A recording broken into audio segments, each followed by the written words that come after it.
Hi, welcome to our channel. ప్రస్తుతం మనతో ఉన్నారు ప్రముఖ రాజకీయ, సామాజిక, ఆర్థిక విశ్లేషకులు సిఏ నాగార్జున రెడ్డి గారు. నమస్తే సార్. నమస్తే. నమస్తే సార్, అసెంబ్లీ బడ్జెట్ సమావేశాలు జరుగుతున్నాయి. హెరిటేజ్ మీద వస్తున్నటువంటి వార్తల నేపథ్యంలో, దానికి కొన్ని కంపెనీలకు ఉన్నటువంటి లింకుల నేపథ్యంలో హెరిటేజ్ కి సంబంధించి అసెంబ్లీలో ప్రస్తావనలు రావడాన్ని మంత్రులందరూ అదేదో ప్రైవేట్ కంపెనీ కాదు, ప్రభుత్వ కంపెనీగా దాన్ని భుజాల మీద వేసుకొని మాట్లాడడాన్ని ఎలా చూడాలి? అసలు అసెంబ్లీలో హెరిటేజ్ ప్రస్తావన సంబంధించి ఏం చెప్తారు సార్? అసెంబ్లీ సమావేశాలు అనేటువంటిది పెట్టుకునేటువంటిది ప్రభుత్వ పాలసీస్ గురించి, ప్రజల యొక్క సంక్షేమం గురించి, ప్రాజెక్ట్స్ గురించి, చక్కటి పారిశ్రామిక విధానం తీసుకురావడానికి, వ్యవసాయ విధానం తీసుకురావడానికి, విద్య, ఆరోగ్య విషయాల గురించి మాట్లాడాలి. కానీ సార్, హెరిటేజ్ విషయం ఎందుకయా? చాలా కాస్ట్లీ అఫైర్ అది. అసెంబ్లీ అంటే అదేదో 10 రూపాయలు 20 రూపాయలు అనుకోవాక ఒక్కొక్క అసెంబ్లీ సమావేశం జరగడానికి కొన్ని కోట్ల రూపాయలు ఖర్చు అవుతుంది. ప్రజల విషయాల గురించి మానేసి నీ సొంత డబ్బా కొట్టుకోవడానికన్నా సొంత విషయాల గురించి మాట్లాడుకోవడానికి అసెంబ్లీ ఉంది. ఏం పనులు చేస్తారా వీటి? నాకు అర్థం కాదు. నేను 45 ఏళ్ళ నుంచి రాజకీయం చూస్తున్నాను. ఇంత దరిద్రంగా ఎప్పుడూ లేదు ఆంధ్రప్రదేశ్ లో. అనమాట మరీ ప్రత్యేకించి 2 సంవత్సరాల్లో మరీ దరిద్రం అయిపోయింది అన్నమాట. ఇప్పుడు అనాథ చంద్రబాబు నాయుడు గారు నన్ను క్షమించు స్వామి, నన్ను క్షమించండి అని ఒక్క మాట చెప్తే పోయేదానికి అనవసరంగా ఆయన పట్టుకొని ఏలాడి ఏలాడి ఏలాడి ఏలాడి లాగి లాగి లాగి చివరికి హెరిటేజ్ విషయాల గురించి ఎక్స్ప్లెనేషన్ చెప్పుకోవాల్సిన పరిస్థితి వచ్చింది. అదే హెరిటేజ్ కంపెనీ వాళ్ళు మాకు 22 చోట్ల మ్యానుఫ్యాక్చరింగ్ ఫెసిలిటీస్ ఉన్నాయి అని చెప్పారు. ఎప్పుడైతే అది బయటకు వచ్చిందో ఇమ్మీడియట్ గా వెబ్సైట్ కి వెళ్ళి దాన్ని మార్చేశారు. కో మ్యానుఫ్యాక్చరింగ్ అన్నారు. ఏదైతే మీరు పొడగాలు కొట్టుకోవడానికి అంతే కదా, దానికి కుటుంబరావు గారు వచ్చి ఎక్స్ప్లెనేషన్. సరే, కుటుంబరావు గారు ఏంటి సంగతి సమాచారం అనేది దట్ ఇస్ డిఫరెంట్ టాపిక్. ఆయన ఏం చేస్తాడంటే హార్వే వాళ్ళతో టైప్ పెట్టుకొని అదే పని చెప్తుంటాడు. టీవీ5 లో అక్కడికి ఎక్కడికి ఈ షేర్ కొనండి, ఆ షేర్ కొనండి, ఈ షేర్ మానేయండి, ఇది మోడరేట్ గా ఉంటుంది, అది గవర్నమెంట్ గా ఉంటుంది, దీన్ని ఫ్యూచర్స్ లో పెట్టండి, దాన్ని ఆప్షన్స్ లో పెట్టండి, అలా పెరుగుతుంది అలా పెరుగుతుంది అంటాడు. చెప్పిన మాట మీద ఏదైనా కొంతమంది షేర్లు కొంటారు. ఒక వారం రోజులు ఆ షేర్ పెరుగుద్ది, తర్వాత నుంచి తగ్గడం మొదలుపెట్టింది. ఏందండి షేర్ ప్రైస్ తగ్గింది అనేసి అంటే టెక్నికల్ కరెక్షన్ అండి. Technical correction. షేర్ మార్కెట్ అంటే ఇలాగే ఉంటుందండి, పెరుగుతుంటుంది తగ్గుతుంటుంది. బంగారం పెరుగుతుంటుంది తగ్గుతుంటుంది, ఆయిల్ రేటు పెరుగుతుంటుంది తగ్గుతుంటుంది. కానీ మనకు పెట్రోల్ రోజు పెరుగుతూనే ఉంటుంది అని మళ్ళీ ఆయన చెప్తాడు. అసలు ఆయనకి ఎందుకు అసలు ఏ వారం? సరే, ఆయన ఎడ్యుకేషన్ ఏంటి, సంగతి సమాచారం అనేటువంటిది అంత చెప్పుకోవాల్సిన పని లేదు మనకి. టెక్నికల్ కరెక్షన్ ఆయనకి నిక్నేమ్ అనమాట. అది టెక్నికల్ కరెక్షన్ అనేది ఆయనకి నిక్నేమ్. ఆయన కూడా తెలుగుదేశం పార్టీ ఆఫీస్ లో కూర్చొని చెప్పాడు. సరే, ఆయన అభిప్రాయం ఆయన చెప్పాడు. That is different aspect. అసెంబ్లీలో దీని గురించి డిస్కస్ చేయడం ఏంటి? దాని మూలంగా వ్యవహారం ఎక్కడ రాకపోయింది ఇప్పుడు అది. హెరిటేజ్ వాళ్ళు వాళ్ళ లిటరేట్ మీదనే 1,50,00,000 రూపాయల మజ్జిగ సప్లై చేశాము. ఇంచుమించుగా 23 కోట్ల రూపాయల నెయ్యిని కూడాను మేము 100 ml ప్యాకెట్స్ సప్లై చేసామని వాళ్ళే చెప్పారు. ఇంకా ప్రభుత్వంతో సంబంధం లేదు అని చెప్పి నువ్వు ఎట్లా చెప్తావు? ప్రభుత్వానికే కదా సప్లై చేసింది, డబ్బులు పే చేసింది ప్రభుత్వమేగా. అంతే కదా, ప్రభుత్వానికి మాకు సంబంధం లేదు అనేసి అంటే జనాలు చెలో క్యాలిఫ్లవర్లు పెట్టడమేగా. జనాలు అంత పిచ్చోడు అనుకుంటున్నాడే ఏంది ఆయన అర్థం కాదు. చంద్రబాబు నాయుడు ఏమనుకుంటున్నాడు ఆయన? సరే, ఆయన మానాన్ని ఆయన పోతాడు, మనకెందుకు వచ్చిన బాధ. కానీ ఆ హెరిటేజ్ తిరుపతి లడ్డులో క్షమించు స్వామి అని ఒక్క మాట అంటే పోయేదానికి దాన్ని లాగి లాగి ఇంత దూరం తీసుకొచ్చాడు. చివరికి అది ఎక్కడ పోయింది? హెరిటేజ్ కి భోలే బాబాకి సంబంధం ఏంటి? హెరిటేజ్ కి ఇందాపూర్ కి సంబంధం ఏంటి? హెరిటేజ్ కి వైష్ణవి డైరీకి సంబంధం ఏంటి? హెరిటేజ్ కి ఏఆర్ డైరీకి సంబంధం ఏంటి? అంత దూరం పోయింది వ్యవహారం. గోటితో పోయేదాన్ని గొడ్డలాగా తెచ్చుకున్నారు. వినాశకాలే విపరీత బుద్ధే, అంతే, అంతకంటే ఏం లేదు. అనవసరంగా అసెంబ్లీ టైం తండదు కదా.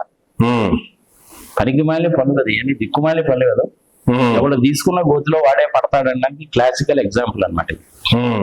ఏదో చేయబోయావో ఏదో అయింది. నీకు జగన్మోహన్ రెడ్డి మీద కక్ష, ఆవేశము, కోపము పడాడనుకుంటే ఆ విధంగా తీర్చుకో నువ్వు.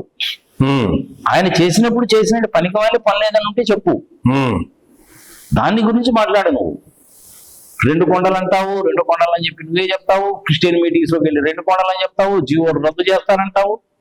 మళ్ళీ ఆయన చెప్తాడు అసెంబ్లీలో 7 కొండల వాడ వెంకటరమణ గోవిందా గోవిందా అని మరి ఆయనే అంటాడు. ఒకదానికి ఒకదానికి అసలు ఏమన్నా సంబంధం ఉంటుందా? ఆయన చెప్పిన స్టేట్మెంట్ ఆయన కాంట్రాడిక్ట్ చేస్తాడు. ఇప్పుడు అనవసరంగా 600 చిల్లర ఉండింది. Last year 1 year back, correct గా 1 year బ్యాక్ అంటే 52 weeks బ్యాక్ ఎట్లా ఉంటుంది అనేటువంటిది BSE వాళ్ళు పబ్లిష్ చేస్తుంటారు. అప్పుడు 549 రూపాయలు ఉంది. అంత ముందు 610 రూపాయలు కూడా ఉండింది షేర్ అది. ఇవాళ పొద్దున్న చూస్తే అది 329 330 ఉంది. ఓకే, సరే షేర్ ప్రైస్ తగ్గినంత మాత్రాన ఏమవుతుందంటే వాళ్ళ టోటల్ నెట్వర్క్ అనేటువంటి తగ్గుతుంది, కానీ అంతకంటే ఏమి జరగదు. ఒక రోజులోనో ఒక నిమిషంలోనో కంపెనీ పర్ఫార్మెన్స్ అద్భుతంగా మారిపోయి ఎక్స్పోర్ట్ ఆర్డర్స్ వచ్చేసి బ్రహ్మాండంగా ప్రొడక్షన్ పెరిగిపోయి ఎంప్లాయీస్ కి 20% బోనస్ ఇచ్చి ఎంప్లాయీస్ కి శాలరీస్ పెంచి ఇవన్నీ కూడా 10 నిమిషాల్లో జరగవు. Share market is nothing but gambling. అదొక ప్లేస్ అది. అసలు షేర్ మార్కెట్ అనేది అసలు ఇప్పుడు మొదలైంది సార్. ఇప్పుడు 1602వ సంవత్సరంలో ఫస్ట్ టైం నెదర్లాండ్స్ కంట్రీకి ఒక ఇంపార్టెంట్ ప్లేస్ గా ఉన్నటువంటి ఆమ్స్టర్డామ్ లో మొదలైంది 1602లో. ఓకే, అది డౌ జోన్స్ ఇవన్నీ కూడా స్టాక్ ఎక్స్చేంజ్ తర్వాత వచ్చినాయి. ప్రపంచంలో మొట్టమొదటి స్టాక్ ఎక్స్చేంజ్ అంటే 1602లో ఆమ్స్టర్డామ్ లో స్టాక్ ఎక్స్చేంజ్. అది ఇప్పటికి కూడా ఉంది అది. ఓకే, అది స్టాక్ మార్కెట్ యొక్క స్టాక్ ఎక్స్చేంజ్ సంబంధించిన హిస్టరీ. ఎందుకు అసలు అనవసరంగా అసెంబ్లీ టైం వృధా చేయాలి తప్ప ఏమన్నా ఉందా? ఏదో చేయాలనుకుంటున్నారు, ఇంకా ఇరుక్కుపోతున్నారు. ఒకప్పుడు ఏమో మామూలుగా ఉండింది, ఇప్పుడు ఒక్కొక్క దాన్ని లింకులన్నీ కూడా బయటపడేసరికి ఊబిలో కూరుకుపోయారు. ఇప్పుడు ఆ ఊబిలో నుంచి బయటికి రావడం అనేటువంటిది చాలా కష్టం. చంద్రబాబు నాయుడు మరి 50 years ఇండస్ట్రీని చాలా విషనరీని 2047 అంటాడు, ఆర్టిఫిషియల్ ఇంటెలిజెన్స్ అంటాడు, క్వాంటమ్ అంటాడు, అదంటాడు ఇదంటాడు. ఇన్ననే మనిషి మరి ఈ విధంగా ఎందుకు చేస్తున్నాడో నాకు అర్థం కాదు. 1995-96లో చంద్రబాబు నాయుడు గారికి ఇప్పుడు చంద్రబాబు నాయుడు గారికి నక్కకి నాగలోకానికి ఉన్నంత దూరం ఉంది. అసలు ఎక్కడ మనం కంపేర్ చేయలేము. ఓకే, నేను హనుమాన్ చౌదరి గారు, జయప్రకాష్ నారాయణ గారు అందరం కూడాను హైటెక్ సిటీ అభివృద్ధి చెందుతున్నప్పుడు హైటెక్ సిటీకి సంబంధించిన ల్యాండ్స్ ఎవరికి అలాట్ చేయాలని చేస్తున్నప్పుడు నేను కూడా I'm also an auditor for HTBH. ఆ స్కీమ్ తీసుకొచ్చింది పివి నరసింహారావు గారు. ఆయన పేరు ఎక్కడా చెప్పడం, కర్త కర్మ క్రియ ఎవరు అంటే పివి నరసింహారావు. ఆయన పేరు ఎక్కడ చెప్పడం. మధ్యలో IBM వాడు వచ్చారు, అక్కడ శంకుస్థాపన చేసింది, ఆ బిల్డింగ్ కట్టినటువంటిదేమో నేదురుమల్లి జనార్దన్ రెడ్డి టైంలో. నేను చెప్పడం కాదు కానీ కేసీఆర్ గారు ఎక్సలెంట్ వీడియో చేశాడు. ఒకటి 11 లక్షల మంది చూశారు. ఆ వీడియో లింక్ పెట్టు, అసలు చంద్రబాబు నాయుడు పుట్టు పూర్వాత్రాలు ఏంటి, ఆయన నైజం ఏంటి, ఎలా ఉంటాడో మొత్తం కూడా తెలిసిపోతుంది. ఇంకా నేను చెప్పాల్సిన పని లేదు, నాకంటే బాగా తెలిసిన వాడు కదా. ఆయన టీడీపీలో ఉన్నాడుగా, టీడీపీలో ఉన్న వ్యక్తే కదా బయటకు వచ్చి పార్టీ పెట్టింది. 10 సంవత్సరాలు ముఖ్యమంత్రిగా ఉన్నాడుగా. ఆయన ఒకసారి నేను ఢిల్లీ వెళ్ళేటప్పుడు, అప్పుడు ఇంకా ఆయన చీఫ్ మినిస్టర్ కాదు, ఇంకా పార్టీ పెట్టుకొని ఉన్నాడు అనమాట. ఆయన కూడా నాతో పాటే సేమ్ ఫ్లైట్ లో ఢిల్లీ వచ్చాడు. పక్కన కూర్చొని మాట్లాడాను. ఢిల్లీ పోయిన దాకా పోలవరం ప్రాజెక్ట్ గురించి, గోదావరి గురించి, ఆంధ్రప్రదేశ్ గురించి చెప్పాడు. దిమ్మ తిరిగిపోయింది నాకే. గోదావరి ఎక్కడ మొదలవుతుంది, ఎక్కడ ఎండ్ అవుతుంది, దాని ఫ్లో ఎలా ఉంటుంది, ఎక్కడెక్కడ ఎంత వాటర్ ఉంటాయి, సంఘ సంవత్సరం చెప్పాడు స్వామి.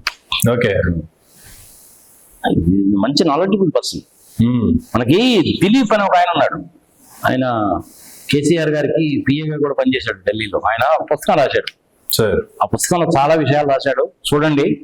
అది అమెజాన్ లో దొరుకుతుంది మీకు. అపరిచితుడు అని ఆ పుస్తకం పేరు అది.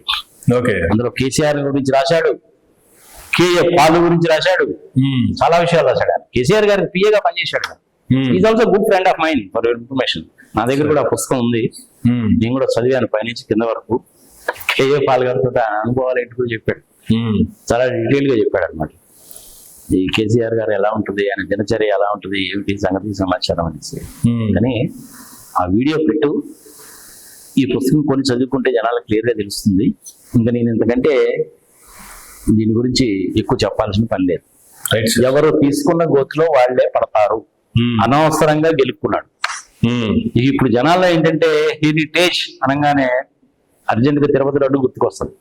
హెరిటేజ్ అని కనపడంగానే అదే పని చూస్తూ ఉంటారు. ఆ హెరిటేజ్ షేర్ అనేటువంటిది మన ఫైన్ మార్నింగ్ అది 3 రూపాయలు అయినా కానీ ఆశ్చర్యపడాల్సినటువంటి 3 రూపాయలు అయినా కానీ నువ్వు ఆశ్చర్యపడాల్సిన పని లేదు. చాలా బ్యాడ్ నేమ్ వచ్చేసింది. అంతకుముందు వెబ్సైట్ లోనేమో మ్యానుఫ్యాక్చరింగ్ యూనిట్ అని చెప్పి రాశావు. ఈ విషయం బయటికి రాగానే దాన్ని తీసేసి కో మ్యానుఫ్యాక్చరింగ్ యూనిట్ అని పెట్టావు. ఏదైతే ఏమైంది, రెండు ఒకటేగా. కానీ ఏంటంటే ఎన్ని కూడాను ఆ వెంకటేశ్వర స్వామి గారు చేస్తున్నటువంటి మహిమలు అంటావా, చంద్రబాబు నాయుడు గారికి బుద్ధి చెప్పడం అంటావా, మాడు పగల కొట్టడం అంటావా, చెప్పు తీసుకొని కొట్టడం అంటావా, ఫైనల్ గా చక్రం వదిలిపెట్టడం అంటావా? ప్రజల విజ్ఞతగా వదిలేస్తాం. విరుగుట కొరకే. ఎవరు తీసుకున్న గోటిలో వాళ్ళే పడతారు. వినాశకాలే విపరీత బుద్ధి. ఇంకా రాదు అసలు, ఇంతకంటే చెప్పలేను నేను. Right sir, thank you sir, thank you very much అండి.